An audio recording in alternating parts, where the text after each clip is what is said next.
lot of you who come to this blog, I know, are extremely concerned about economic issues, and particularly manufacturing jobs, and particularly in Ontario. After all, we're looking right now at a Canadian dollar which has risen above the American dollar. It's made our manufacturers and exporters less competitive than they were. In fact, a dollar above the American dollar, the first time we've had to cope with this in about 50 years, and the movement up has been so rapid, our manufacturers have not been able to cope. They don't need any other problems, but they're getting them.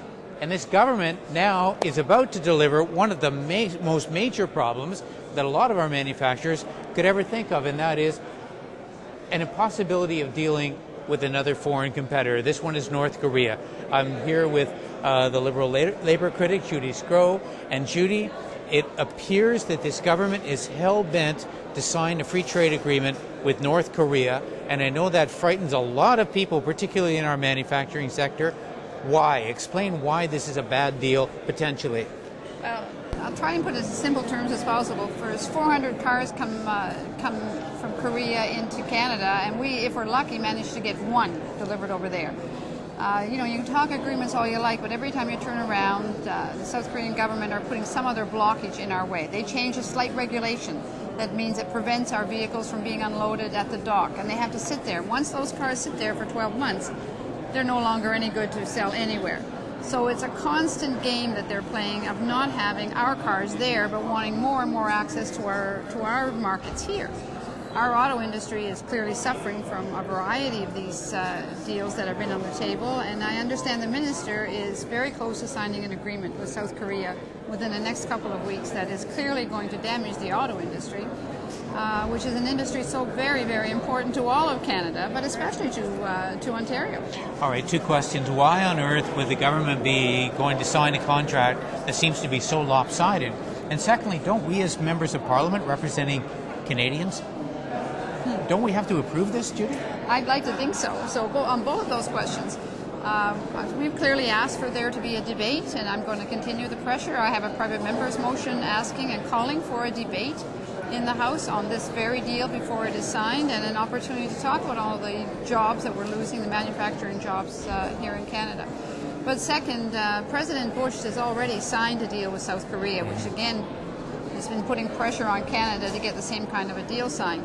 But very interestingly, the Democrats refused to go along with that deal and have not ratified it. So, but this is all in keeping with that Bush agenda that, you know, if it's good for the United States, it's good for us. Well, we're a very different country. We have different pressures, and it's not good for us. And we're going to do our best over this next couple of weeks to try to prevent that from getting signed and from us losing more and more jobs. All right, so just walk our viewers through this for a minute. If Minister Emerson does sign this on behalf of the government, does that mean it's law, or do we have to ratify it in the Parliament of Canada? And will we have an opportunity then to stop this?